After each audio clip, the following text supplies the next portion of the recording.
Alright guys, here we are. Welcome back. We are here to do another story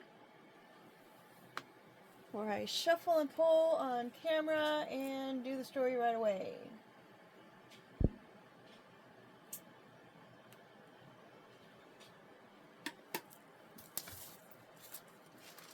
I have all the cards in here from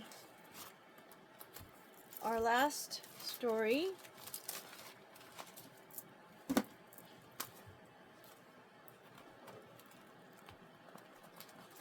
Put them all in as I had done on my previous, just so you know.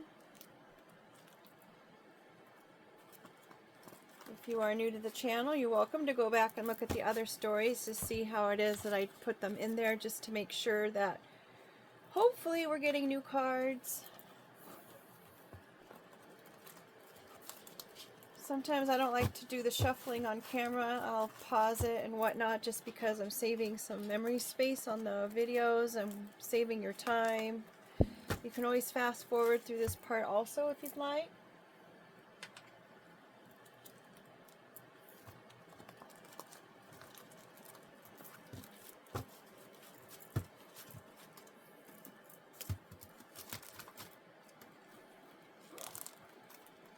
It's not feeling right to me, so I'll probably do a little bit of a shuffle inside the basket as well. I'm hoping that I get to, I just don't like the front cards and stuff being, I don't know. Okay. First card out is our hot air balloon. Bottom of the deck, the overall energy is our sprout card. Cutting the deck in the middle, we've got the middle top and then the middle bottom. We've got the balance and the gesture. This one is just trying to see how far I went in. The balance and the gesture, those are our current energy, something that could be subconsciously something we're not listening to or paying attention to, and maybe we need to. The overall energy, as I said, is the sprout. So we've got a balance and gesture. Someone could be trying to distract someone's balance. Someone could try to distract somebody's justice in this case. But the overall energy is showing definitely something is coming out through the surface.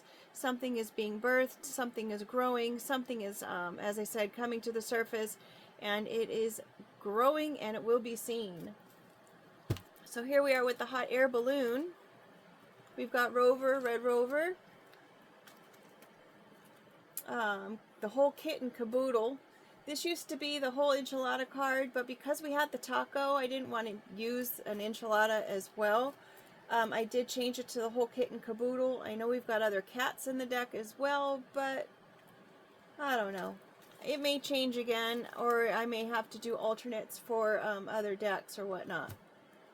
That was interesting. We had the blank come out, but it's a professional.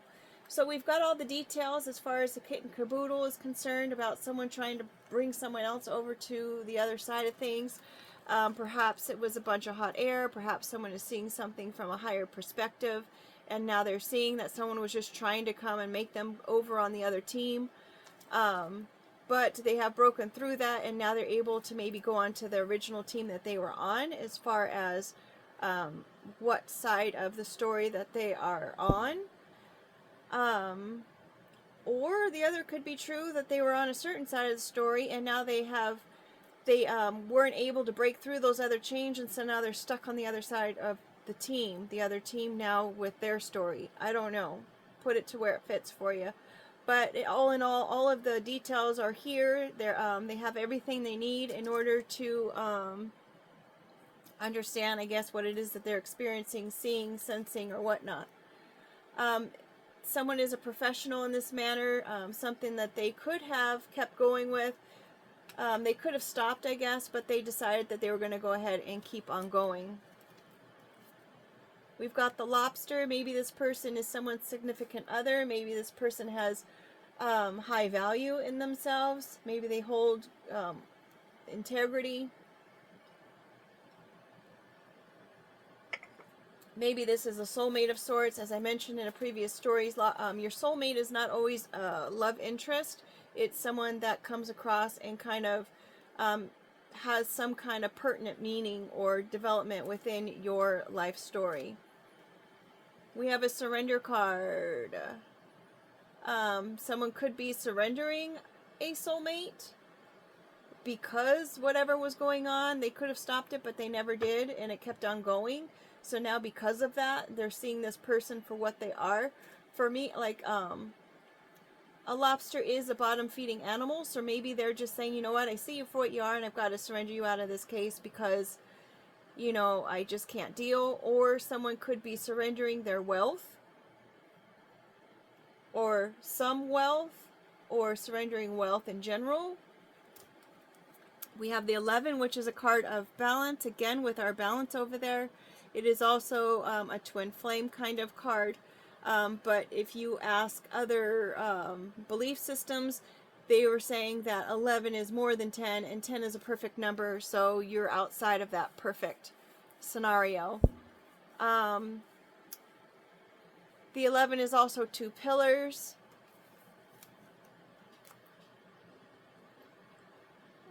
Looking out to the future, unity, duality, intuition, heightened awareness, the connection between the physical and the spiritual worlds, divine guidance, a call to higher purpose.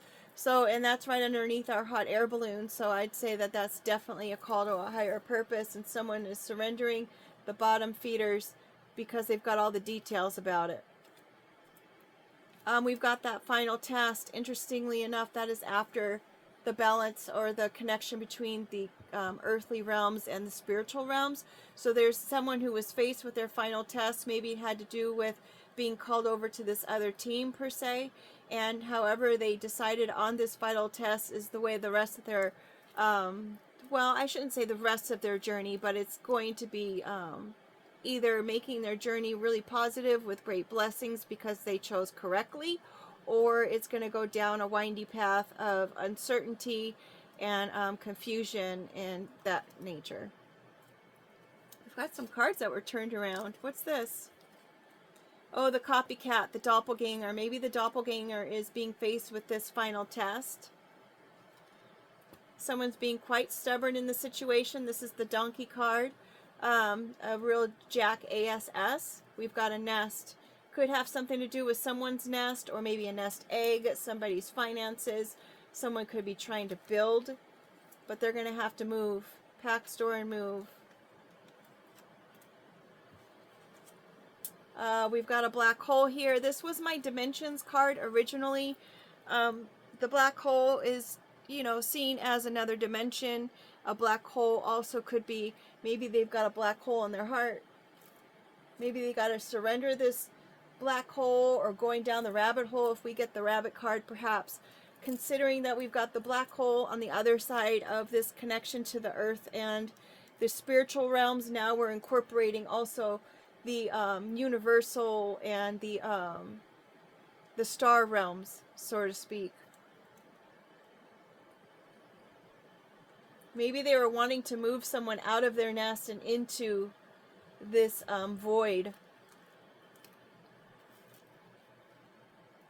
Maybe they were trying to send this person into being incarcerated in some regards, or perhaps because of the meeting between the earthly and the spiritual realms, this person who was taking this final test, this doppelganger, taking the final test, maybe that's going to be the outcome for them if they don't choose correctly.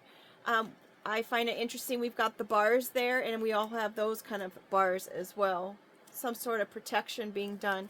We've got the dolphin.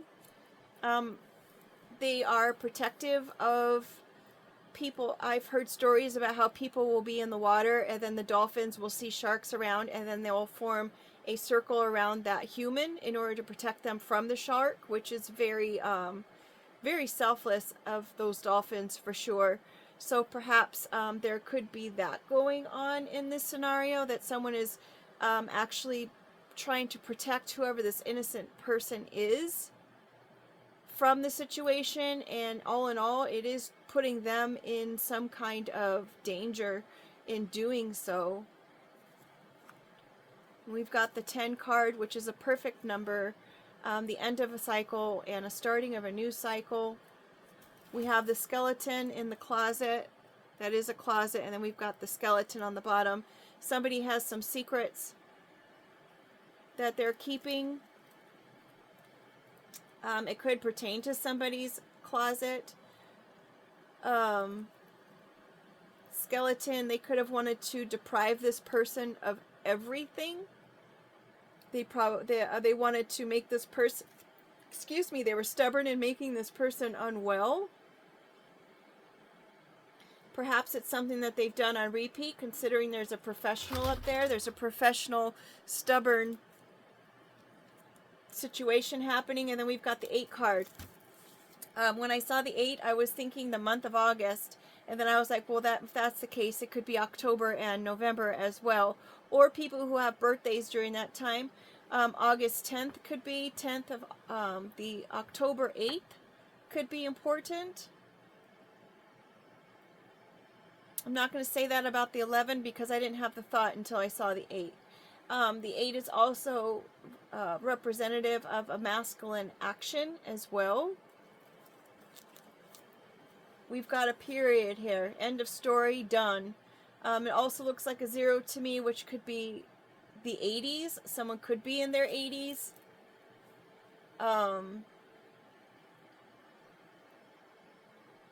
End of story, end of sentence. And it's catty corner to this black hole here too. Very interesting.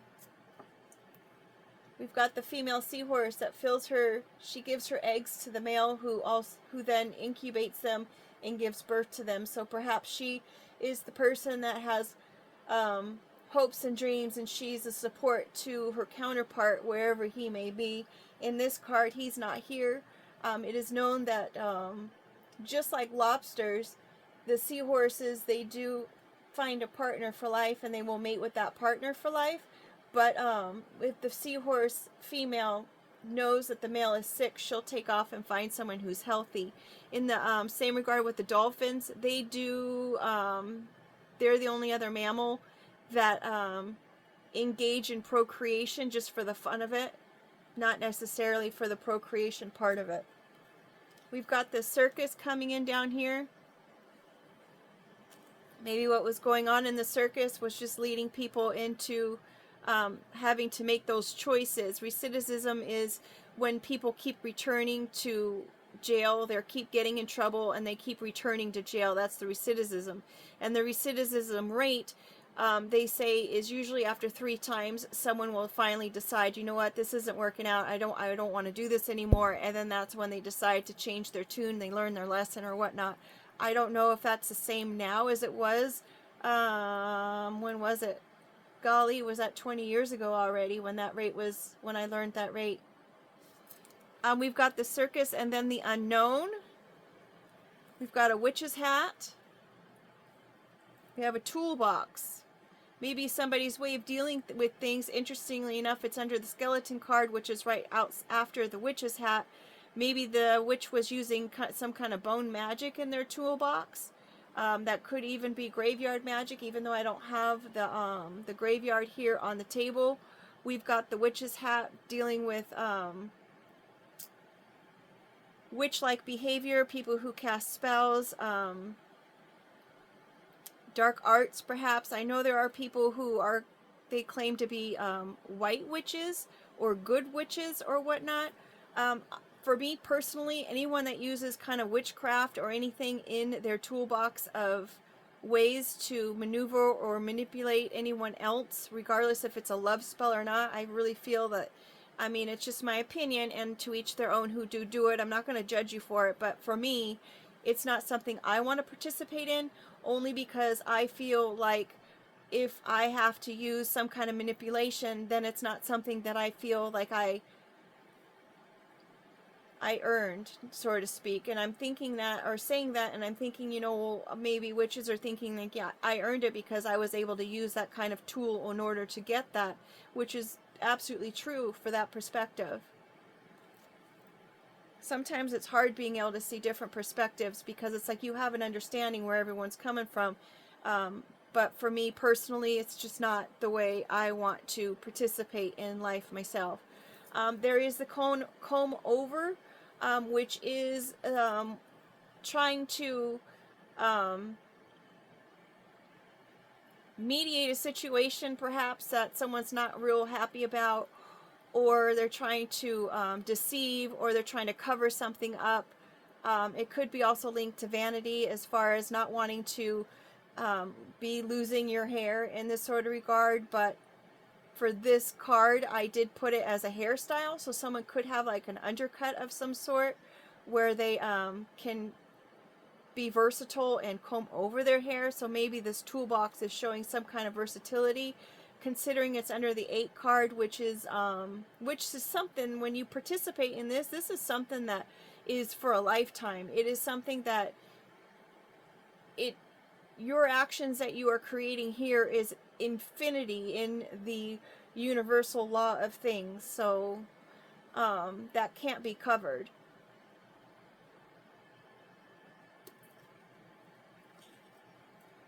We've got the light bulb. Someone had a great idea. A light bulb is nothing if it doesn't have another part to it, right? We've got a volcano here. Something is about this idea that has been transpired is going to erupt. It's not going to be able to be taken away from anybody. This volcano is erupting, and it is going to rise to the top of things. We've got the circus with the surrender card, so we're definitely going to have to surrender some kind of circus mentality here. Regardless of how many rings it is, a 1-ring circus or a 3-ring circus, the circus is going out of town, folks. We don't know where the circus is going, but just away from here is all I can say. And then our last card is the yarn card, is beginning a new creative project, and our future is about creating and knitting things together, connecting the dots, so to speak. It could be a new network. It could be something computer-based with the yarn card. It is called, the acronym is Yet Another Resource Negotiator. So that could be, which derived from a large-scale disputed operating system for big data applications. So there's that. But just be mindful, our middle of the deck energy was about that balance and justice, and the gesture of someone being entertained by someone's work. Finding the balance between your work and your work life and your personal life is important here as well. Just being balanced in all of your endeavors, whatever you're creating and whatever you're moving on with in the future. With that being said, oh, you know what? I didn't do my word cards. I didn't do the word cards, and we do that on all of them, don't we?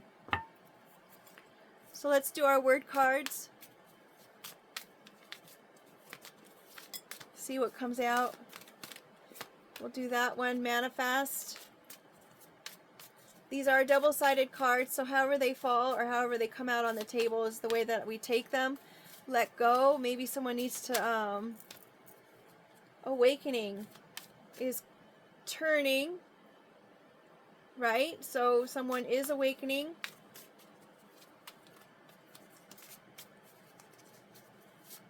Or do you see that as turning upside down and not awakening? I don't know. I think I'd like to see it as awakening. Someone is awakening. It's coming to its pinnacle, perhaps.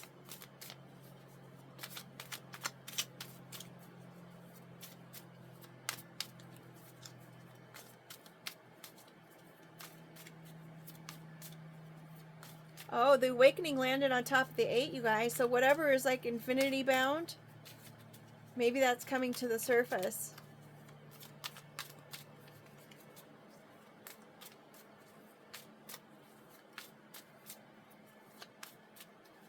That's a nice organized closet though, huh?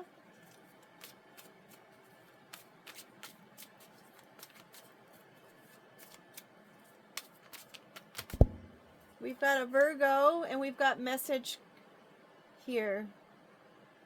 Ordinarily, I would go under the Virgo to see. We've got Virgo wanting to make peace with the initial A. We have a message. Maybe someone's gonna, who's a Virgo, is gonna try to come in and make a peace message with someone with the A. We've got slow down, Q. This is supposed to be a Z, but it looks like an N. 4, entertaining. Try again. Bottom of the deck, we've got food. Maybe take a break and eat something. 4, entertaining, food. I mean, try again, food. I think that's a good caveat to know that these stories are for entertainment purposes only. Slow down. Slow down the queue. Maybe someone needs to slow down whatever it is that they are producing and maybe spread it out some. Because I've had that kind of thought. Like, do I post it right away when it happens, or do I kind of schedule it and just have it come out later? Just because it's like, it's a lot of work to do every single day, I guess. We have drama, dung, which is poop. Just crappy drama. We've got spy upside down here. Maybe someone had a monitoring spirit or a spy. We've got flame upside down. Golly, their flame is out. Or it could be a flame like a you know, your flame, your significant other. We have a filter here. Scream is upside down. Change. Someone's no longer screaming. Delight. Manifest your delight. Create is upside down. Don't create a filter. Does that mean it doesn't like my watermarks on my videos? I don't know. We've got this blank on top of root, eyes, and enchanting. From eyes to root, from top to bottom, the eyes that are seeing you are rooting for you. You are an enchanting individual. Or I was getting that someone is mesmerized by someone's root chakra and how they are grounded and centered to the earth. But then I was also getting hypnotized. I had a coworker, and one of my customers came in and said that my coworker that was on my team, I was supervising, that person had that they were hypnotizing people with their eyes. And I didn't know if they meant that like figuratively, like, oh, they have hypnotizing eyes, or like really that's what they do, that they maybe are part of the witch team, and they maybe just hypnotize other people in general just because they find it entertaining. I don't know, folks. Whatever it is, I went on a leave of absence just because it was a lot of layers of stuff that were going on in that establishment that I had to leave.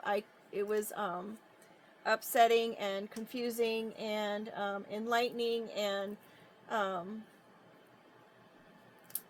knowledge expanding, I guess, for me. And I really needed to, I really thought I would be going back there, but the way things transpired, I just never was able to go back. So that's unfortunate.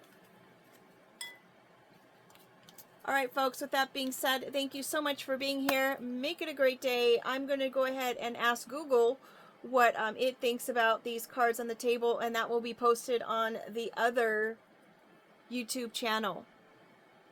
All the details are in the description box and on a community post. With that being said, thank you so much for being here, and make it a great day.